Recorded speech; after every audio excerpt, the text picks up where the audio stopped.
Hello दोस्तों, UPSC ज्ञानदायिनी में आप सभी का स्वागत और अभिनंदन है। जैसा कि आप सभी लोग बोर्ड पर देख रहे होंगे कि ज्योग्राफी की ही क्लास है। अभी आपका ज्योग्राफी सब्जेक्ट चल रहा है तो उसी की क्लास होगी, ठीक है। चलिए, तो हम लोग आज जानेंगे ज्योग्राफी की क्लास में क्या है। भारत के तटीय मैदान भू आकृति के आधार पर 3 भागों में, तो इसको नहीं पढ़ना है, ये पढ़ना है आपके भारत का पश्चिमी घाट, ठीक है। पश्चिमी घाट पढ़ेंगे आज हम लोग। पश्चिमी घाट को कैसे कैसे क्या किया गया है। चलिए, तो सबसे पहले लोग कहते हैं कि आप बेहतर करें, लेकिन ये जो लेकिन शब्द है ना, बड़े इत्मीनान से सुनना। लेकिन वो कभी नहीं चाहते कि आप उनसे बेहतर करें। लोग कहते हैं कि आप बेहतर करें, लेकिन वो कभी ये नहीं चाहते कि आप उनसे बेहतर करें। तो ये आपके लिए एक लाइन है। अगर आप किसी के साथ रह रहे हैं ना, तब भी वो नहीं चाहेगा कि उससे बेहतर आप रहें। 100% है, कभी नहीं चाहेगा वो सामने वाला इंसान कि आप उससे बेहतर कुछ बन पाए। तो आप अपना बेहतर से बेहतर करने का प्रयास करें। सबके ऊपर लागू होता है, क्योंकि जाहिर सी बात है, जो साथ रहता है इंसान कोई भी हो, तो उसको लगता है कि यार ये बेहतर से बेहतर कर रहा है, हम भी करने का प्रयास करें, ठीक है। इसलिए तो लोग बहुत ज्ञान देंगे, लोगों के चक्कर में मत पड़ना, अपना ज्ञान अपने पास रखना और सीमित रखना उसको। चलिए, बात करते हैं भारत का पश्चिमी घाट ना। भारत के पश्चिमी घाट के बारे में आज हम कुछ बात करेंगे। देखिए, परिचय। देखिए, आप बहुत सीनियर है। सीनियर का मतलब आप ग्रेजुएशन कर चुके हैं, तो इन सब चीजों को, बहुत नन्ही नन्ही मुन्नी मुन्नी बातों को बताना जरूरी नहीं है, ठीक है ना। यहाँ पर डायरेक्ट जाने और डायरेक्ट सीखें, ठीक है। अब इतना आपका ये ना कॉमन सेंस और दिमाग चल रहा होगा कि नन्ही नन्ही मुन्नी मुन्नी बातों को यहाँ पर जानने की कोई जरूरत नहीं। मैंने कहा भारत का पश्चिमी घाट, तो जाहिर सी बात है पश्चिमी घाट की बात हो रही होगी। जहाँ ईस्ट वेस्ट नॉर्थ साउथ की बात होती है तो आप जान रहे होते ना। तो परिचय क्या है इनका। पश्चिमी घाट, अरब सागर। अगर पश्चिमी घाट की बात हो रही, मान लीजिए भारत है, ये भारत तो नहीं है, कहेंगे कि आप भारत किस तरह का बनाएं। चलिए, तो ये मान लीजिए ये क्या है, आपका भारत है, और ये आपकी क्या होगी, पश्चिमी घाट होगी, ठीक है। ये क्या है, आपकी पश्चिमी घाट। तो ये आपका पूरब होगा, पूर्वी घाट होगा। तो इधर क्या होगी, आपकी बंगाल की खाड़ी। तो इधर क्या होगी, आपका अरब सागर होगा। क्या होगा, अरब सागर। तो कह रहे हैं पश्चिमी घाट अरब सागर के बीच स्थित एक संकीर्ण मैदान है। पश्चिमी घाट, कह रहे हैं पश्चिमी घाट और अरब सागर के बीच स्थित एक संकीर्ण भाग है ये, ठीक है। इसकी बात हो रही है, ठीक है। चलिए, अगला क्या कह रहा है, इसका विभाजन 3 भागों में किया गया। इसका जो विभाजन हो 3 भागों में, कैसे, उत्तरी भाग, मध्य भाग, दक्षिणी भाग। इनकी बात तो हम कर चुके हैं, ये फालतू में पढ़ रहे हैं। देखिए, कोंकण तट मुंबई से गोवा तक का है। कर्नाटक तट या कनारा तट इसी को कहते हैं, जो गोवा से मंगलुरु, ठीक है, मंगलुरु तक के मध्य है। मालाबार तट जो आपका मंगलुरु से कन्याकुमारी तक जाता है, कन्याकुमारी तक। मालाबार तट से ही आपका मानसून आता है चढ़ के। क्या आता है, मानसून आता है आपके जून में, ठीक है। चलिए, निर्माण। इस बुक में ना थोड़ा सा उल्टा सीधा दिया हुआ है, बस, और कोई दिक्कत नहीं है। देखिए, यहाँ पर हम पूर्वी घाट आपको पढ़ा चुके हैं, बता चुके हैं, लेकिन देखिए यहाँ पर कितनी चीजें शार्ट में दी गई हैं कि आप रिवीजन कर सकते हैं बहुत ही जल्द आराम से। महानदी उड़ीसा, गोदावरी, कृष्णा, कावेरी नदियों के डेल्टाओं द्वारा निर्मित उपजाऊ मैदान को क्या कहते हैं, पूर्वी घाट कहते हैं। पूर्वी या उत्तरी सरकार तट या महानदी एवं कृष्णा नदियों के बीच मैदानी भाग को उत्तरी सरकार कहते हैं। आंध्र प्रदेश के फल्स डीवी बिंदु से तमिलनाडु के केप कमोरिन कन्याकुमारी तक के विस्तृत भाग को क्या कहते हैं, कोरोमंडल तट कहते हैं, जहां से हमारा मानसून वापस जाता है। क्या, देखिए, मालाबार तट से तो ऊपर आता है, हमारे पूरे भारत में क्या करता है, वर्षा करता है मानसून, लेकिन फिर कोरोमंडल तट के माध्यम से ही नीचे चला जाता है।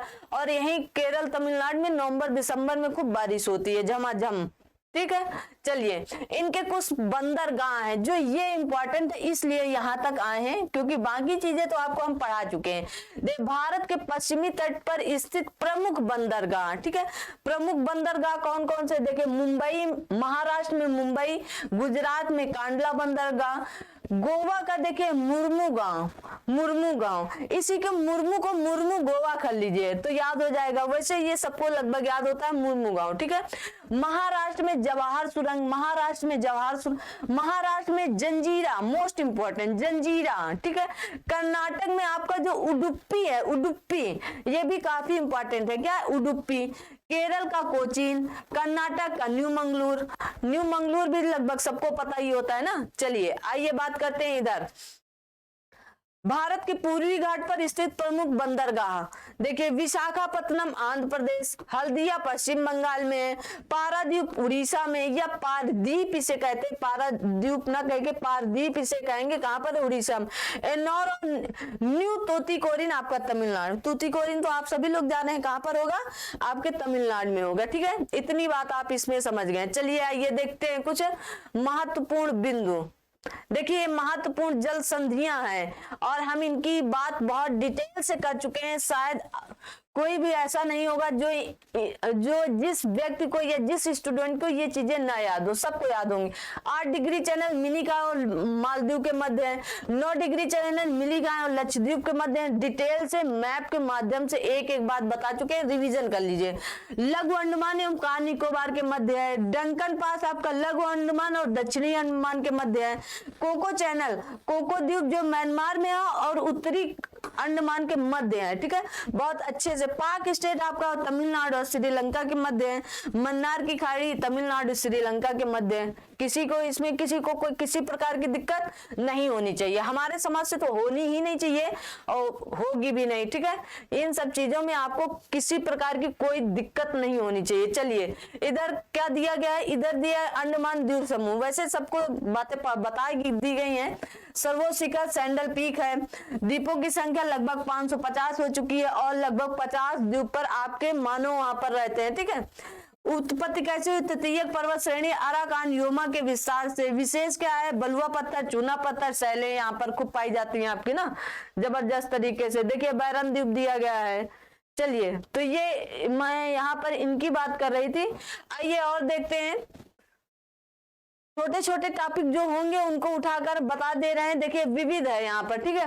भारत को सीमा शुल्क वसूल और वित्तीय अधिकार प्राप्त क्षेत्र है, मैंने बताया था समीपस्थ मंडल में, ठीक है। आधार रेखा 24 समुद्री मील है, 24 समुद्री मील। जैसे देखिए ये क्या है, आपका भारत है, इससे 12 नॉटिकल मील या 12 समुद्री मील तक, यहाँ तक तो परिंदा पर तक नहीं मार सकता बिना इजाजत के। यहाँ तक परिंदा पर नहीं मार सकता भारत की बाउंड्री के अंदर बिना इजाजत के। लेकिन देखिए 24 समुद्री मील के अंदर क्या हो सकता है, यहाँ पर आपकी शुल्क वसूली कर सकते हैं, वित्तीय अधिकार, साफ सफाई कर सकते हैं ना। क्षेत्रीय सागर की दूरी आधार पर रेखा से सागर की 12 समुद्री मील मापी जाती। प्राचीन भारतीय इतिहास में हिंद महासागर का सूचक है, रचनाकार था, ठीक है। चलिए यहाँ पर कह रहा है तटीय अपरदन में सर्वाधिक महत्वपूर्ण भूमिका होती है लहरों की। किसकी होती है, लहरों की। भारत का औसत समुद्री तल मापा जाता है चेन्नई तट से। चेन्नई कहाँ पड़ेगा आपका, तमिलनाडु में पड़ता है ना चेन्नई, तमिलनाडु से। चौराबाड़ी ग्लेशियर के पिघलने से परिणाम स्वरूप जिस झील का निर्माण हुआ वो है गांधी सरोवर झील का निर्माण हुआ था आपका। कहां से, ये जो आपकी चौराबाड़ी ग्लेशियर है, ठीक है। स्थलीय भाग एवं आधार रेखा के मध्य सागरी जल को कहा जाता है आंतरिक जल कहा जाता है भाई, आंतरिक जल कहा जाता है, ठीक है। सभी लोगों को ये सारी बातें पता होंगी, मोटी मोटी छोटी छोटी बातें आप ध्यान रखेंगे। देखिए यहाँ पर मानचित्र के माध्यम से बहुत अच्छे से चीजें बताई गई थी। देखिए ये है आपका तमिलनाडु का तूतीकोरिन है, क्या है, तमिलनाडु का तूतीकोरिन है। ये चेन्नई है आपका, ये मरीना बीच है आपका, जहां पर लोग जाते हैं मरीना बीच पर खूब घूमने फिरने ना। यहाँ पर देखिए लिखा ओरोविले, जहां पर कछुओं का निर्माण किया जाता है, कछुआ यहाँ पर पाए जाएंगे। ये देखिए केरल और ये तमिलनाडु, और केरल और तमिलनाडु की इसी सीमा पर आपके क्या है, नीलगिरी पर्वत श्रेणी है, ठीक है। आंध्र प्रदेश आपका ये है, क्या है, आंध्र प्रदेश। कर्नाटक, गोवा है आपका आसपास, ठीक है। इन्हें आप ये देखिए जंजीरा आपका महाराष्ट्र में क्या है, बंदरगाह है आपका, ठीक है। विशाखापत्तनम आंध्र प्रदेश का है, ठीक है। हल्दिया आपका पश्चिम बंगाल का है। चलिए तो ये बात हो गई कुछ आपके महत्वपूर्ण भारत के तटीय राज्य हैं, ये सारे तटीय राज्य हैं। अच्छा, ये तटीय राज्यों की बात कही गई, गुजरात, महाराष्ट्र, गोवा, कर्नाटक, तमिलनाडु, केरल, आंध्र प्रदेश, उड़ीसा, पश्चिम बंगाल। 9 राज्य हैं, 9 के 9 हो गए। 1 2 3 4 5 6 7 8 9। महाराष्ट्र छूट गया था, 9 हो गए। ठीक है, ये क्या है आपके तटीय राज्यों की बात हो, भारत के क्या है तटीय राज्यों की बात है। तटीय 9 तटीय राज्य हैं। तो आज की क्लास हम लोग यहीं तक रखेंगे, आपको बहुत ही अच्छे से शानदार तरीके से समझ में आया होगा और यहीं तक रखेंगे। मिलते हैं अगली क्लास में बहुत ही जल्द। तब तक आप सभी लोग अपना ख्याल रखें, अपने साथ सभी अपनों का ख्याल रखें। ठीक है, मिलते हैं बहुत जल्द। तब तक आप सभी लोगों के लिए जय हिंद, जय भारत।